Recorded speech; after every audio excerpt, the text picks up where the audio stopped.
The Last Word with Ali Velshi in for Lawrence is up next. Hey, Ali. It's definitely going to be one of the more interesting White House Correspondents' dinners in years, if not decades. A lot of ink has been spilled in the last couple of weeks about should journalists be there? What should they do? What does the interaction look like between journalists and their elected officials? What does bearing witness and holding power look like in 2026? It's I think we'll all have a lot to discuss on Monday about what happened this weekend, but looks like it's off to an interesting start. Yeah, no question. And look, the dinner I've been to a number of times is really about honoring the First Amendment and the work of excellent journalists and journalism. And there are awards given for that. There are scholarships given to rising journalists. That's what it's about. That's what you celebrate, no matter who the president is. But yes, it makes it a bit of a different night that Trump will be there speaking. I shall see you this weekend. You have yourself a great weekend. And Thank I'll see you, you on TV Ali. on Monday. Too. Sounds good. Well, Donald Trump's war with Iran goes on, but as of tonight, Donald Trump's fight against the Federal Reserve Chair, Jerome Powell, is over. We were just talking about this last night. Today, the Trump Justice Department announced that it is dropping its pursuit of the Fed Chair, Powell. Now, interesting word, pursuit. It was federal charges, but we're using the word pursuit because it wasn't really an investigation into anything.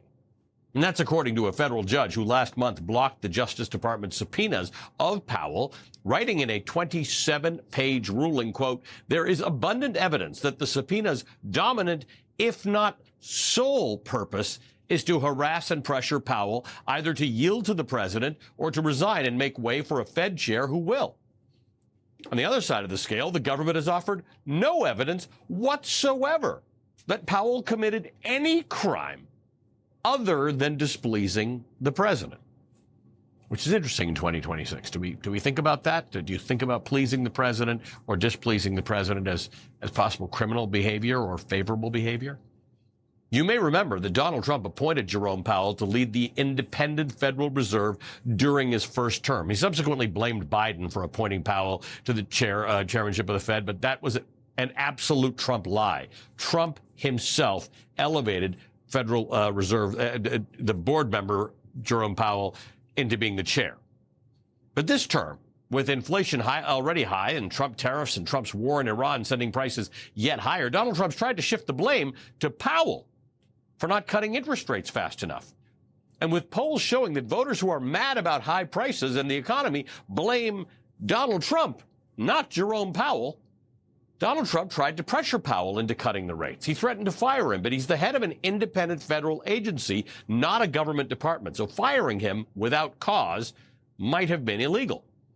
And Jerome Powell said he wouldn't leave before his term ends on May 15th. Again, it's important to note that the Fed is independent. The Fed chair doesn't work for or report to the President of the United States. And actually, that's the way it is in most modern functioning economies.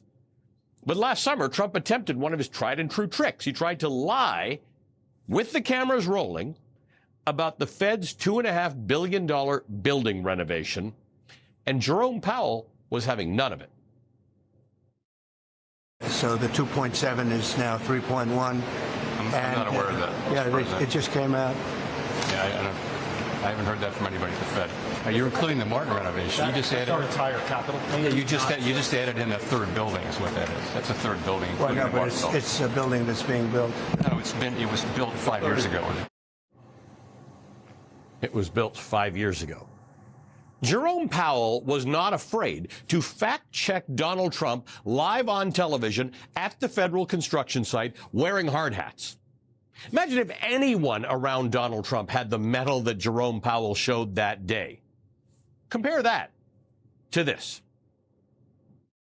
If the drug was $100 and it raised the price to $600, that would be a 600% rise. Well, if it drops from 600 to 100, that's a 600% savings. And the president used that mathematical device. I'm kind of sad. I'm looking through my list. I have a lot of great guests tonight, but I don't have an economist because I never get tired of the if they drops the price from $600 to $100, that's a 600% drop. That's just not how the math works. Every person behind Trump, or basically any American who went to elementary school, knows that's not how the math works. But that didn't stop them from standing there like fools as Trump nods.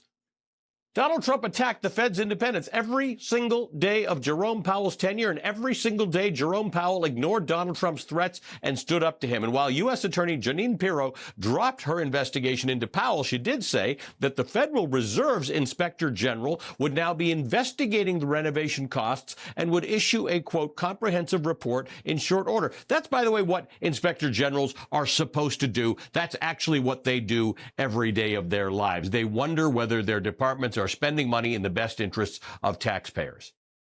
But what Jeanine Pirro is doing is what you might call a cover your taco statement. Let's be clear, even an unfounded investigation can cause a lot of harm to someone.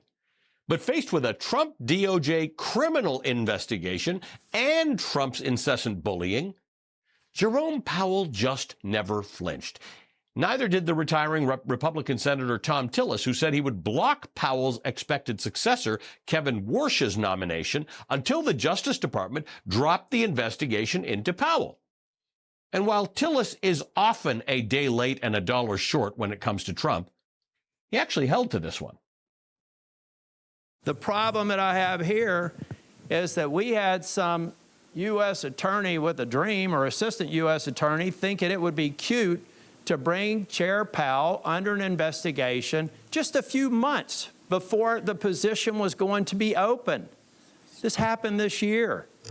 Normal course and speed. Here's how it works at the Fed. May the 15th, the term would have expired. We'd be having this hearing. You'd be getting confirmed. In a statement, the White House said, quote, the White House remains as confident as before that the Senate will swiftly confirm Kevin Warsh as the next Federal Reserve chairman, end quote. So tonight, Donald Trump's fight with Jerome Powell is over. But also tonight, Donald Trump's war with Iran continues.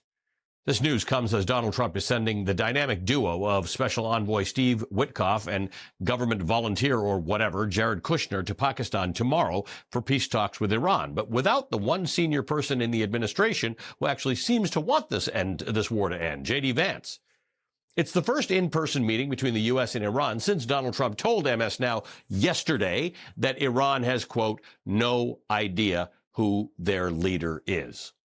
Today, Reuters reports that Donald Trump, quote, told Reuters on Friday that Iran plans to make an offer aimed at satisfying U.S. demands. Quote, they're making an offer, and we'll have to see, Trump said during a phone interview. Trump said he did not know what the offer would be yet. When asked who the U.S. was negotiating with, Trump said, I don't want to say that, but we've been dealing with the people that are in charge now, end quote. He declined to provide names.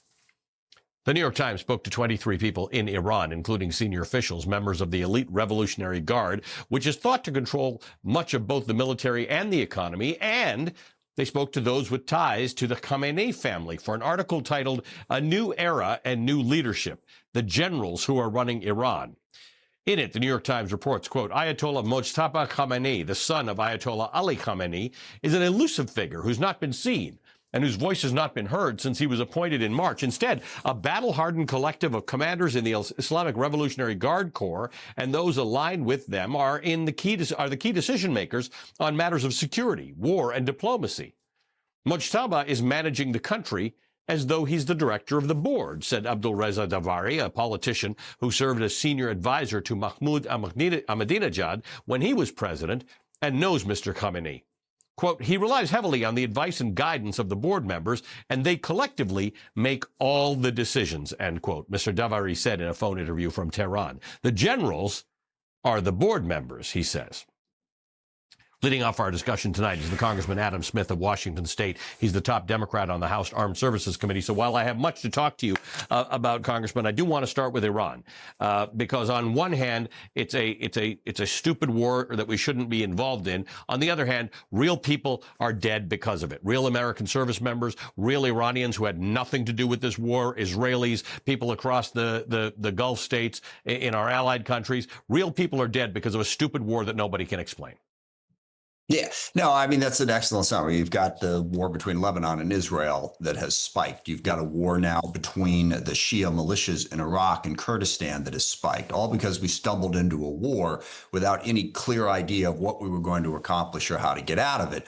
And now we're really stuck, and the only way out is through negotiations. This fantasy that somehow there's a military option to bend Iran to our will just doesn't play out as you look at how it would work if we tried to up what we were doing militarily. And you nailed it on the negotiations. I've been saying, and I have no idea if Steve Witkoff is from New Jersey or not, I will confess, but I've been saying that we've sent, two real estate guys from Jersey over to try to negotiate this when we have experienced diplomats who could do a much better job. So even on the negotiation side, and also, by the way, not only have we sidelined our own diplomats, we've sidelined every other country in the world. We've got UK, France, they're trying to pull together 44 different nations who want to talk through this. We're going it alone with two guys with no diplomatic experience whatsoever in one of the most difficult negotiations you could ever possibly imagine. In fact, we've got a really deep bench of Americans who were involved in the JCPOA, the Iran nuclear deal that was signed in 2015 that Donald Trump pulled us out of in 2018. He pulls us out of these deals like he did with NAFTA because he wants a better deal. He thinks he can get a better deal and perhaps put his name on it. But in fact, it is looking increasingly likely to the experts around that whatever he emerges with out of these negotiations will probably not be as good as what he pulled us out of in 2018. Yeah, no, look, I think he pulled us out of those other deals because he's basically a petulant child who has to control absolutely everything. I don't think there was any more thought to it than that. Basically every deal that was done by somebody else is the worst deal ever, and every deal he does is the best. And there's really no thought that goes into it. And we're seeing that play out. I mean, even the negotiations right now, we don't know who Witkoff and Kushner are going to meet with in Pakistan. We don't even know if they're going to meet anybody. And let's not forget that a week ago, Donald Trump had declared victory. Everyone forgets this. We spent a 24-hour news cycle. Oh, Iran has given up with, they've given us absolutely everything. No nukes, no ballistic missile, no support for terrorism. The strait is open. And all day long, I was telling people, you realize that hasn't happened. Trump is literally just making it up. He has no basis for it whatsoever. And now they tell us that Iran has moved towards us based on what? I don't think there's any evidence that has happened. And it's clear that Donald Trump doesn't tell the truth about what's going on.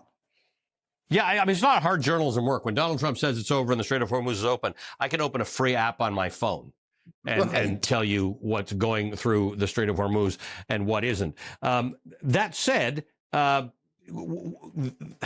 we're stuck in a situation where whether or not you're in this war or you're worried about being drafted into this war or you're the family of one of these service members who have died or you're an Iranian or an Israeli or somebody who's got relatives who are on the other side of the world and scared, it's just not clear what the off-ramp looks like because it's not clear what success actually is going to be to this administration. It would be great to say this is the objective and the objective has been met. Yeah, no, I have a hierarchy of concerns here. And certainly the state of the negotiations, which we just discussed, is one of them. But higher on that list, we saw Senator Wicker, the Republican chair of the House, the Senate Armed Services Committee, come out and say, enough with the negotiations. We have to go in and start bombing them again and get to a military solution. That is more concerning to me, is if people start thinking that there is a military solution, because you nail the first part of this. Towards what end? What are we trying to accomplish? And how is a military campaign going to push us closer? And let's say, well, we want to open the Strait of Hormuz. We want to get rid of their nukes. You know the list. How is bombing more targets and restarting the war going to get us any closer to that? All the evidence suggests that it's not. And then you're going to send in ground troops. You're going to try to fundamentally change the regime that way. The cost of that is enormous. And all the war games I've seen show that it's got a very low probability of success. So as much as I'm concerned about the negotiations and the way Trump is doing it, we need to keep pressuring him to do that and not restart the war out of some fantasy that it's going to accomplish something. What's the stuff going on in the military? We've now got rid of the head of the Navy and the head of the Army in the last few weeks. Yeah, Hegseth has a very thin skin. I think when he got the job and he went through that confirmation hearing process, he kind of kept his head down, like, oh, thank God I got the job. Now he's trying to consolidate power. He's trying to get rid of anyone who might disagree with him. And Hegseth does not take disagreement well. And look, the people he's gotten rid of, particularly General George and General Hodney just last week, They were instrumental in the transformation of the Army, of the exact type of innovation and reform that is needed, highly respected throughout the services. He got rid of them because they weren't 100% loyal to him. And I have heard from many, many people, this has had a devastating impact on morale throughout the Army and throughout the Pentagon, because no one feels free to do their job anymore. It's more about making sure you're loyal to Hegseth than it is about actually doing the job that you're asked to do. And I think it's got a real problem, particularly in the middle of a war. It just adds to confusion. That's why it was important to start the show with Jerome Powell, because that poor guy just took it and took it and took it. But in the end, he wins the whole thing. Congressman Adam Smith, we appreciate it. Thank you. He did what so many other people should do. Just stand up for the truth. Don't buy into this ridiculousness. So I appreciated that. That's exactly right. Senator Smith is a ranking member of the House Armed Services Committee. We appreciate your time today. Joining us now is Michael McFaul. He served as the United States ambassador to Russia under President Obama. He's now an MS Now international affairs analyst. I have to say, Ambassador, being the ambassador to Russia in good times or bad is a super complicated job. All right. When things are going well, they're still an adversary. When things are going badly, they're really an adversary, and they're always threats. But our behavior, your behavior as an ambassador to Russia and America's stance toward Russia never seemed erratic. What we're seeing with Iran is it's erratic. It just doesn't make sense. We're firing our military officials on this side. He says their navy's at the bottom of the ocean, and yet somehow ships can't get through the Strait of Hormuz. He said it's open. They say it's closed. I don't get what is supposed to be happening here. You and me both. It's very erratic. The objectives change. And I think what you're seeing when the history of this is written, we will learn that the president did not run an interagency process to look at all the different tools at his disposal, including military power, to achieve our security objectives. He didn't get a memo that said, this is an imminent threat, this is not an imminent threat. I don't see any evidence that it was. He didn't get a memo, or he didn't look at what a memo, let me be clear, talking about the secondary and tertiary effects of the use of war, of the use of military force. And instead, he kind of went on a whim. He didn't talk to the US Congress, he didn't talk to our allies, he didn't talk to the United Nations, and he didn't talk to the American people about what he did. He just talked to one ally, to the best of our knowledge, the Prime Minister of Israel, and he didn't go through that process. So now, several weeks out, they keep trying to tell us about what this war is about, just kind of throwing out arguments, and day by day, sometimes contradictory arguments, by the way. Clearly, they don't know why they started the war. And to echo the conversation you just had with Congressman Smith, they don't know how to end it now. And the Iranians, all they have to do is survive. This regime, all they have to do is survive to win. We have a much more challenging way. They don't know how to end this war.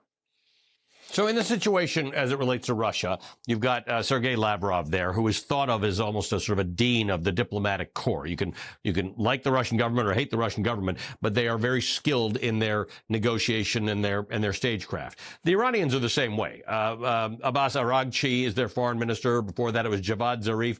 These are people who know their way around the block. These are not, to put it bluntly, Steve Witkoff and Jared Kushner.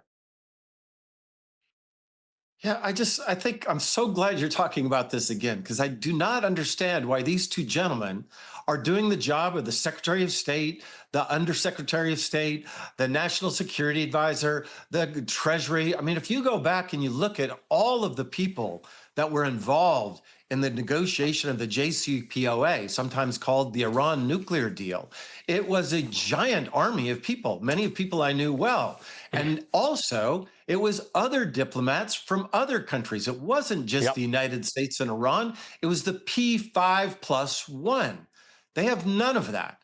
And the other thing they're getting backwards, that started with the process of technical advisors talking about very technical things about nuclear power, nuclear enrichment. And then they brought in the heavyweights. And then finally, they brought in Secretary Kerry. Trump said the exact opposite. He sent his vice president, and he thought he was going to get a deal done in 21 hours. It didn't happen. And now he's sending these two gentlemen that just are not qualified to be negotiating. I can tell you what they didn't achieve in Russia. They've achieved nothing to try to end that war. So suddenly they're assigned to the most difficult negotiation for the United States of America. It makes no sense. Ambassador, always good to have your expertise. I appreciate it. Ambassador Michael McFaul. All right, coming up, Trump is trying to build a gold-covered ballroom, while in the real world, people are struggling to buy gas. You'll hear from some of them right after this.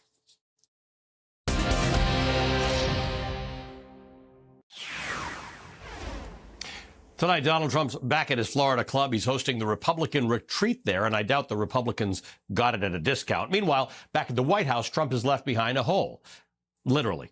A massive construction site full of dirt and machines and whatever else lives on construction sites. The White House is one of America's most famous landmarks, which people around the world recognize as democracy expressed with a roof and a floor. It's not a palace, specifically not a palace. It's not a castle. It was never designed to be that. It was designed to be not that. It is a house that belongs to the people of the United States, not to a ruling family, not to a legacy. Donald Trump has taken a piece of American history that belonged to the American people, the East Wing of the White House, and he's torn it down without any review so he can pursue his fever dream of a ballroom covered in gold. In the shadow of Arlington National Cemetery, Trump wants to build a triumphal arch, like the famous one in Paris, which was built by its military dictator, Napoleon.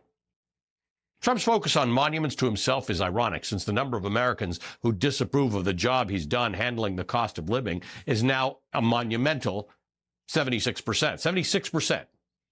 That includes Trump voters. New polling today from Reuters shows that 78% of voters say fuel prices are a very big concern right now. 77% of those voters surveyed also say Donald Trump is to blame for the rise in gas prices. Right now, the national average for a gallon of unleaded self-serve gasoline is $4.05 a gallon. It's way over $6 a gallon in California. Working class Americans are, in fact, deciding between buying groceries and food, not which gold paint they're going to use on an addition to their house that they don't need. Let me say that again. People in this country are making decisions about survival while Donald Trump is concerned about himself. Right now, Trump and his Republican enablers are in the Trump bubble in Florida. So we went there to ask Florida voters right outside their door what they're dealing with. I used to fill my tank up. Now I just put $40. Because it is getting pretty expensive. Can't afford to fill the tank up no more. They're definitely going up. They're for sure going up. I could attest that they're going up. For last year alone, I wasn't spending nearly as much in gas. This is crazy. Definitely crazy. I mean, especially with everything being so high, food, medical, like I said, gas. Yeah. I'd be more concerned about people's medical than I would gas. I can't get even medical for my mom, who's 82, being denied simple things. I struggle every day, and now I'm taking care of my mom, who's older, being denied simple things like breathing meds. So gas, what are you going to do? So I don't eat this week because I have to take mom to the doctor's tomorrow in Sebastian. So you decide, what's more important, your health. And you've got to make tough choices, and tough choices today is tough for anybody, whether you're from this country or not. So I don't eat tonight because I got to take mom for her care. In every other developed country in the world, no one ever has to say that. That's the Donald Trump economy in which we're living now. Millions of Americans asking, can I afford the basics? Do I fill the tank or do I buy groceries? Do I pay for medical care or do I put food on the table? The question isn't whether prices are rising. It's what will I have to give up in order to just keep up?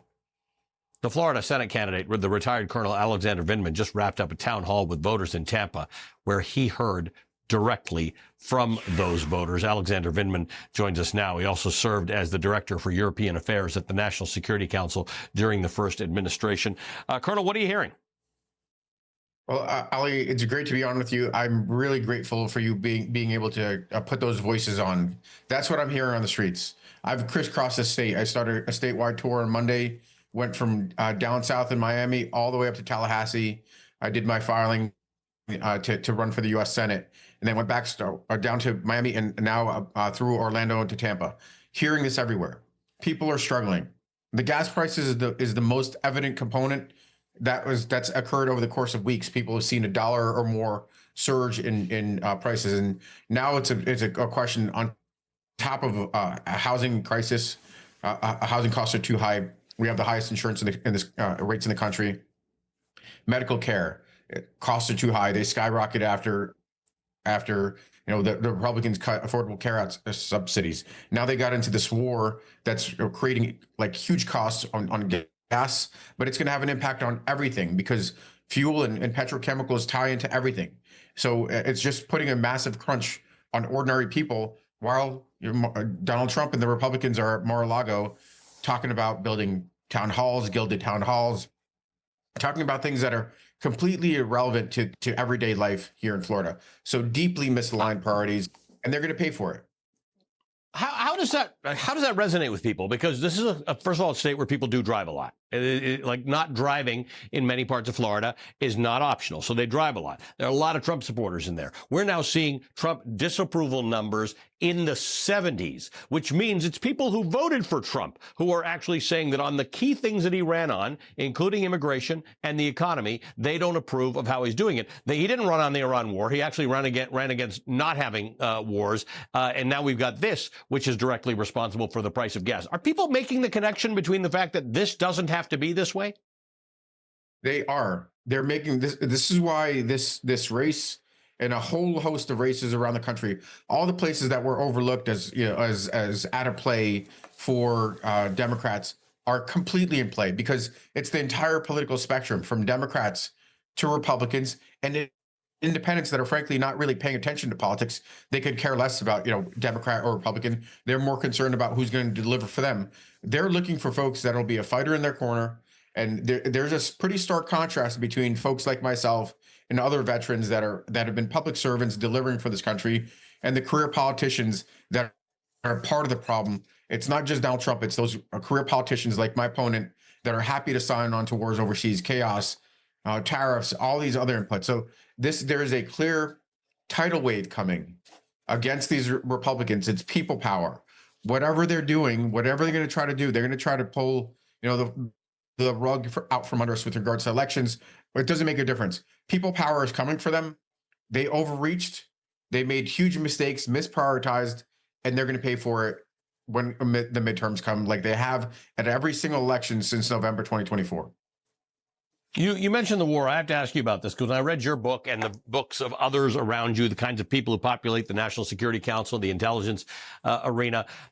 Many of you have written master's theses or studied for years about something or even doctoral theses. You know intricacies and details about Eastern Europe that the rest of us will never know and will never need to know. We had those kinds of experts on Iran as well. They knew how this was all going to go down. What's happening in Iran is actually a surprise to virtually no one except, it seems, Donald Trump and those around him. Yeah. You know what's interesting? The slightly curious knew what was going to happen. You don't have to have a PhD or a master's. Anybody that has read anything about the Middle East, a few articles will know that everything was foreseeable. Donald Trump should have known it if he had read any of his briefings or taken any information. Hegseth, the entire intelligence community could have said that the Strait of Hormuz was a choke point for oil. It's a choke point for other important goods that transit through there, and there was going to be a massive surge. The other thing that was pretty clear is that regime change through these air campaigns is a pipe dream. He got away with it once with regards to Maduro because we have such an exceptional military and it's a much smaller country. It's on our backyard. But Iran is not Venezuela. It's a country of 90 million. Yep. It's a massive country. It's an entrenched regime that's been there for 47 years. It was a complete pipe dream that this was going to be an easy war. And all of these consequences were foreseeable. So it's on Donald Trump, but it's also on the Republicans that keep signing off on these. And my opponent, Ashley Moody, is happy to sign on to this entire chaos corruption agenda that's driving up costs. And again, that's why we're going to win these elections. Congress can put an end to this nonsense. Congress can say, you need to explain to us because we have to explain to our constituents. Lieutenant Colonel Alexander Vindman, always good to see you. Alexander Vindman is a candidate for Florida Senate. All right, coming up, Hungary's Viktor Orban was the first MAGA hero abroad to be taken down by voters this year. The next one could be the leader who pushed Trump into starting this war with Iran. That's next.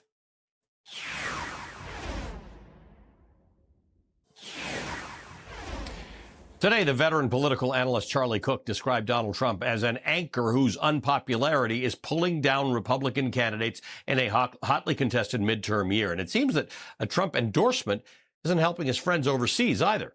J.D. Vance campaigned in Hungary for Viktor Orban, and at that rally, he put Donald Trump on a speakerphone. Still, voters there overwhelmingly chose to give Orban, the country's longest-serving prime minister. Orban was prime minister for 20 of the last 28 years, between 1998 and now, the boot. Wasn't even close, by the way. On the night of Orban's defeat, a member of Israel's Liberal Democratic Party posted a photo of the victory celebrations in Budapest with the caption, "Israel soon." Israeli Prime Minister Benjamin Netanyahu is facing elections in his country. They're going to be 8 days before the midterm elections in America. And the close ties between Donald Trump and Benjamin Netanyahu are no secret. Netanyahu's been to the White House 6 times since Donald Trump returned to office. A stunning report from the New York Times this month detailed how Netanyahu had pitched Trump in the Situation Room on February 11th on launching a war with Iran. Quote, "Sounds good to me," Mr. Trump told the prime minister. To Mr. Netanyahu, this signaled a likely green light for a joint U.S.-Israeli operation, end quote. The Times reports that Trump's advisors did not think Netanyahu's pitch for an Iran war sounded good. Quote, "The CIA director used one word to describe the Israeli prime minister's regime change scenarios, farcical." At that point, Mr. Rubio cut in. "In other words, it's bullshit," he said. Trump denies that Netanyahu pushed him into his war. Vox reports that Netanyahu's government has put cronies in charge of Israel's security services, demonized the Arab minority, persecuted left-wing activists, and pushed legislation that would put the judiciary under his control.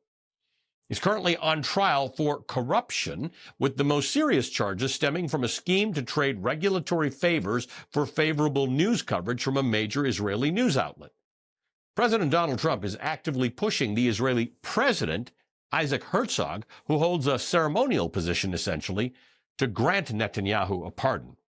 Joining us now is Aaron David Miller. He's a senior fellow at the Carnegie Endowment for International Peace and a former Arab-Israeli negotiator. Okay, this is a tough one, Aaron, because we're not talking about a specific moment in what's going on in the Middle East. We're actually talking about the history of Netanyahu, who's been there for a very, very long time and has been on the same messages for a very, very long time and has on-again, off-again relationships not only with American presidents, but with Donald Trump himself. But at the moment, they share certain interests that being in office protects them from something else. Yeah, I mean, I don't think there's any doubt about that, Ollie. Thanks for having me. Look, Netanyahu is the longest governing prime minister in the history of this state. In my judgment, he is the most skilled and ruthless politician on the current scene in Israel today. And he wants to remain prime minister largely because he is on trial 5 years in running before a Jerusalem district court, 3 judges, for bribery, fraud, and breach of trust. And there is precedent. Ehud Olmert, a former prime minister, was not indicted while prime minister like Netanyahu, but he served 17 months in jail as convicted on only one of the charges that Netanyahu is accused of. So elections are incredibly important for Benjamin Netanyahu. If he does not remain in power, he faces the prospects either of a possible conviction or alternatively a plea agreement that would end his political career. And for that, remaining in power, he needs the support, the active support of one Donald J. Trump, no doubt. And Trump has enormous leverage over Netanyahu as a consequence. Do you think, though, that the anchor around Orban's neck that Donald Trump turned out to be is the same in Israel, or the circumstances too different? Is Donald Trump good or bad for Netanyahu in Israel? I mean, he's more popular in Israel, Ali, than Benjamin Netanyahu, by far. There are 2 basic differences between Hungary's political system and Israel's. Israel's coalition politics are much different, number one. And Hungary does not have the war/security dynamic that exists in Israel. The fact is, Netanyahu has gained very little as a consequence of having one of his life's missions fulfilled, which is engaging and getting the United States in a major war to unseat the Islamic Republic. But at the same time, the polls indicate that the Israelis are not happy with the ceasefire, either in Lebanon or in Iran. And that suggests to me that, in fact, Netanyahu has identified an issue, that is to say, Iran getting rid of the regime, that actually unites the Israeli public. It's just too hard to predict right now, given the volatility of Israeli politics, whether or not Netanyahu, when elections occur, government goes to term in October, but the elections may be advanced, whether or not Netanyahu will be able to form a government. You and I can sit for several hours and sort of have a discussion about Israeli politics. It's a complicated system. It's not like many other countries. Aaron, good to see you as always. Thank you for joining us, Aaron David Miller. All right, coming up, there's good news tonight. My pleasure. Coming up, there's good news tonight for voters in a very swingy part of a very swingy state, Pennsylvania. We'll explain next.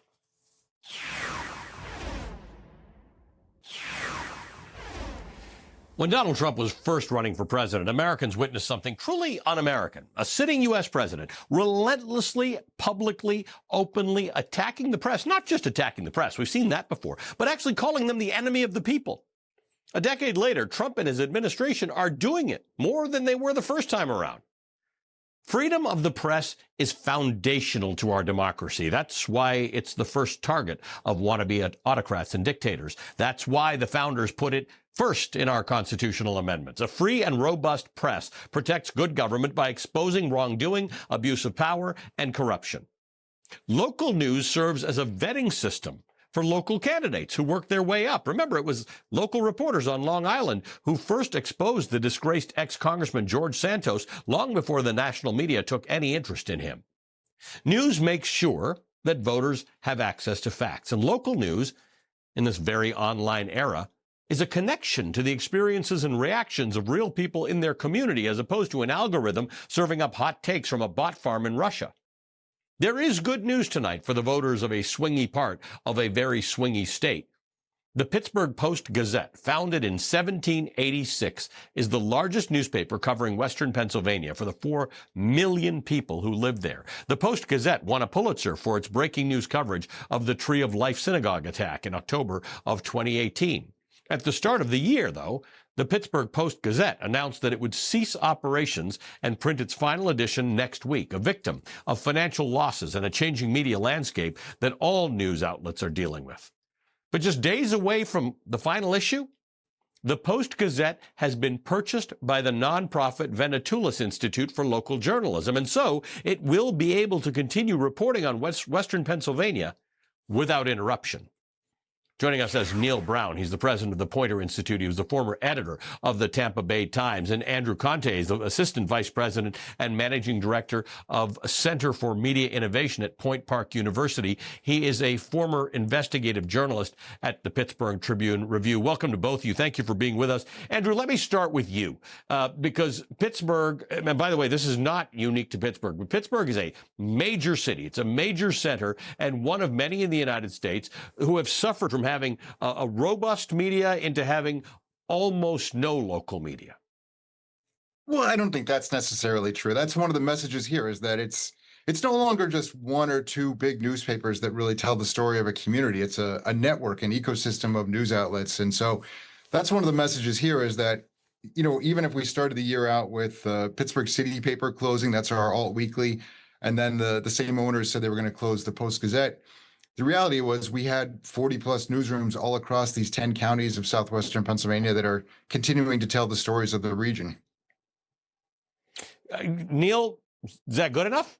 I kind of fully disagree with Andrew on this one. I think all of our political problems right now are because of the demise of local news and the fact that real people are not there. 40 newsrooms across a region does not represent the resources of major news organizations that can go out there and report news that independent journalists or small journalists can't.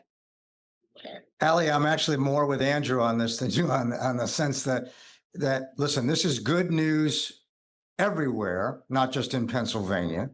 And the truth is, the fact that things are fragmented doesn't mean that there's not lots of news being covered. Now, to your point, Ali, certainly our civic life depends on a robust local news press. It's not even just covering local officials, it's growing the muscles to learn to care about the society you're living in. Self-government is tied to independent information. So that's where we all kind of all come together.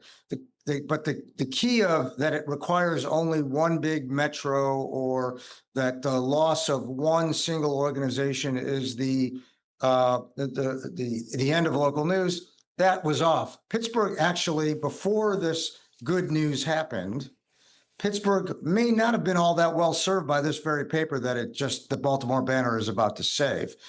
And so I think we have to hold ourselves accountable to understand how can we provide value to people so that they can live their lives and participate in democracy every day.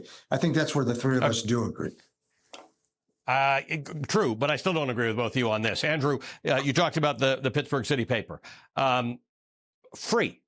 Available to everybody. Now, you remember that was a heyday of this, right? I remember this. It was beautiful. The newspapers were free in places. They were not the major names. They were sort of secondary names, but they were really influential. People picked them up on their way to work or not. That didn't even work. Right. I mean, all you had to do, the city paper's contract with its audience was pick up our newspaper, take a look at it, read it, throw it away, maybe thank an advertiser. And yet people couldn't even get behind that. And we've had some, it started out the year with some bad news for local news here in Pittsburgh. But the reality is we've seen a lot of investment. The Tribune Review, the paper that I worked at, they're starting a new weekend edition. That starts in May. They're going to go ahead with that. We've got a group of foundations and private investors that have saved City Paper. They're going to start publishing end of May. We got the Post-Gazette has new owners. There's lots of positive things happening here. Even with the bad news that it started out with, what it did was spark all this good investment and good thinking on it. The challenge now is on the public, right? So if we've got City Paper coming back, all these people who said they love the newspaper, well, now you have to prove. You pick it up, read it, throw it away. That's all you have to do, right? Yeah. Do the bare minimum. So Neil, does the model exist to sustain these things? I mean, you and I have talked about this before. We're seeing a lot of nonprofits move into places that used to be very profitable. Do we just not worry about profitability now? We hope that there will be nonprofits who can sustain, or at least help sustain, this local news ecosystem? Well, it's a great question. The reality is nonprofit is not a business model. We still have to serve the audience, right? That's a tax status. It's not a business model. So the reality is we're going to need news organizations to provide, but it may be, Ali, where maybe you live in Philly, maybe you read the Inquirer.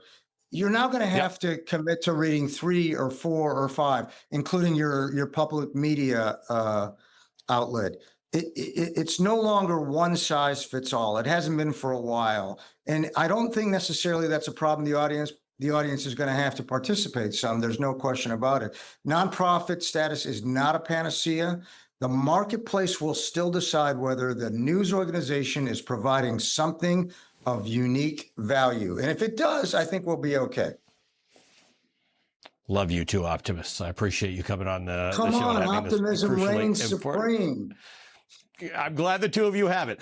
It's important. It'll get us through a lot of things. We'll continue this conversation. I appreciate it. The Poynter Institute President Neil Brown and Point Park University's Andrew Conte. Thank you for joining me.